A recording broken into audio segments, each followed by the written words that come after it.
चलिए, आपने विरोधियों को खत्म कर दिया, पार्टियों को खत्म कर दिया, बड़े दिग्गज जो हैं वो अलग रह गए, पार्टियां जो हैं आपकी सरकार में शामिल हो गई। अभिषेक अग्निहोत्री जी, मेरी बात समझिए, हमने खत्म नहीं किया है, वो हमारे साथ आए हैं, हमारी ताकत बढ़ी है। हाँ बिल्कुल बिल्कुल, उन्होंने हमारे विचारों को माना है, ठीक है, उन्होंने हिंदुत्व को माना है, उन्होंने मोदी जी को माना है, तब वो हमारे साथ आए।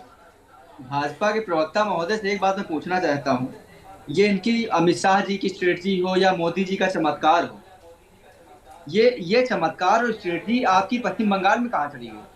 उसके बाद आप आ जाइए कर्नाटका में कहाँ चली गई? उसके बाद आपने राजस्थान में आपकी जो है चाणक्य स्ट्रेटजी कहाँ चली गई? उसके बाद मध्य प्रदेश में आपने सरकार अस्थिर करके फिर से सरकार को रिफॉर्म किया, वहां की स्ट्रेटजी कहाँ चली गई? क्या है ना समस्या कि आप जब हम चर्चा में बैठेंगे तो पाते बात करेंगे भाई साहब। होती है तो उसको जो है डुगडुगी बजा के पीट के तब दिखाते हो लोगों जनता को।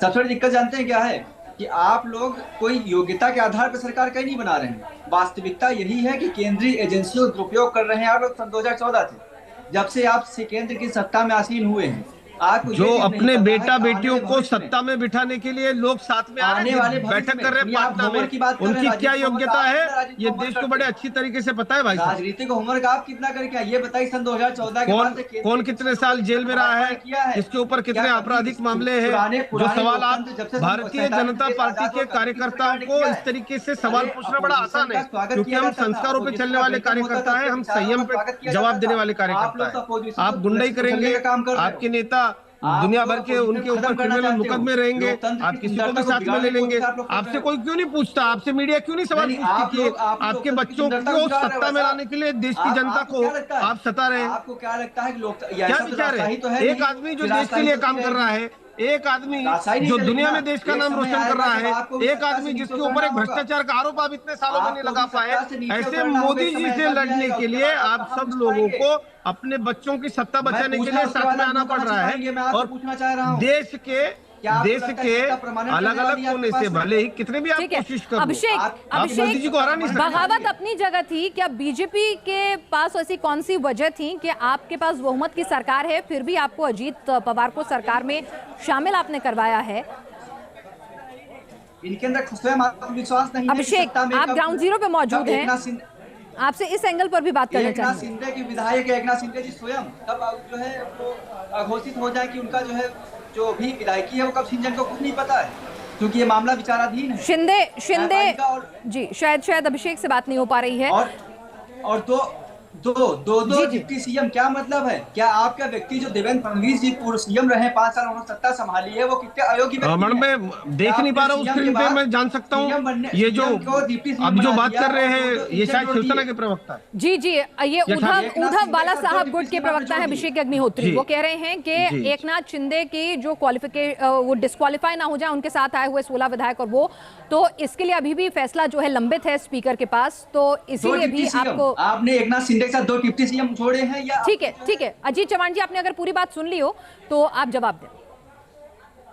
मैडम यही मैं कह रहा हूँ, अग्निहोत्री जी पता नहीं कहाँ रहते हैं, मुझे पता नहीं, पर शायद वो अगर मुंबई में रहते होंगे, वो अगर महाराष्ट्र में रहते होंगे तो उन्होंने बदलाव देखा होगा। और मैं ये बात कह रहा हूँ कि राजनीति में इसी को तो करारा जवाब देना कहते हैं। ये लोग देखिए क्या होता है ना कि एक महाराष्ट्र में अपने मूल्यों पे चलने वाला, जैसा बोलता है वैसा करने वाला राजनीतिज्ञ है, उसका नाम है देवेंद्र फडणवीस।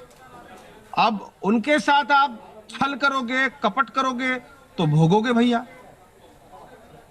जिन जिन लोगों ने ये किया है उन लोगों का हिसाब चुकता कर रहे हैं आप जनता के साथ मिलकर के। हम समझिए इन लोगों ने 2.5 साल जनता को इतना सताया, ऑनलाइन सरकार चलाई, भ्रष्टाचार किया, इनके मंत्री जेल में रहे, दाऊद इब्राहिम से संबंध रखने के आरोप में एनआईए ने इनके एक मंत्री पर आरोप रखा था। मैडम अभी तक उसको जमानत नहीं मिल पाई है। अब जमानत देना ना देना तो भारतीय जनता पार्टी के हाथ में नहीं है, वो तो कोर्ट के हाथ में है। एनआईए जो है अपनी स्वतंत्र तपास करने वाली संस्था है, उसने जो सारी चीजें। सर अच्छा अजीत जी ये बता दीजिए, अब अजीत जी बता दीजिए कि अजीत पवार जैसे कद्दावर नेता हैं आपके पास, एकनाथ शिंदे मुख्यमंत्री का चेहरा और देवेंद्र फडणवीस जिनकी तारीफ में आप कसीदे पढ़ रहे थे, आपके अपने नेता हैं, तो जब विधानसभा चुनाव में जाएंगे तो मुख्यमंत्री पद का चेहरा कौन होगा? बिल्कुल मुख्यमंत्री पद का चेहरा एकनाथ शिंदे होंगे, ये देवेंद्र जी ने भी कहा है। और मैं आपको ये बात कह दूं कि ये त्याग की भावना भी देवेंद्र जी ने ही हम कार्यकर्ताओं के मन में दी है।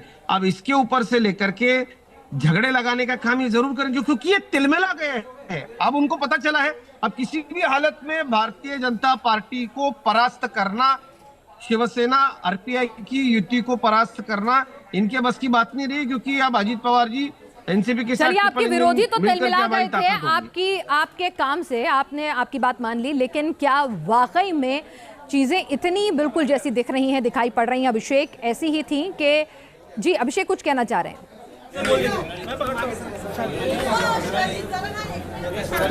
आज जो कुछ हुआ, सियासत किस तरीके से बदल रही है उसका नज़ारा यहाँ पर देखने को मिल रहा है। लगातार अलग अलग कैबिनेट मंत्री जो हैं वो कह रहे हैं कि अब चूँकि ये पूरा का पूरा सियासी घटनाक्रम बदला है और उसमें लग रहा है कि चीज़ें बदल रही हैं। और एक सवाल और लूँगा, संजय राउत जो लगातार कह रहे हैं कि नया समीकरण बदलेगा और सीएम नया होगा।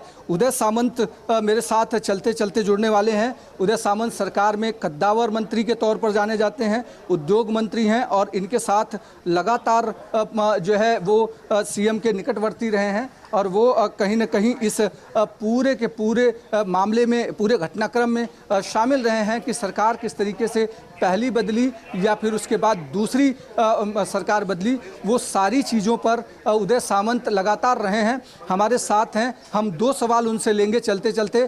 पहला सवाल ये लेंगे कि संजय राउत के जिस तरीके से अभी भी भविष्यवाणी कर रहे हैं कि नया सीएम बदलेगा महाराष्ट्र में और नई सरकार बनेगी, वो जो भविष्यवाणी है वो किस तरीके से है, वो यहाँ पर होती हुई दिखाई पड़ रही है कि किस तरीके से नया समीकरण संजय राउत बोल रहे हैं। हालांकि संजय राउत को लगातार उदय सामंत वगैरह चलते चलते उदय जी सिर्फ ये कि संजय राउत जो लगातार कह रहे हैं अब नया समीकरण बनेगा, सीएम नए चेंज होंगे, इसलिए ये सारा समीकरण बदला गया।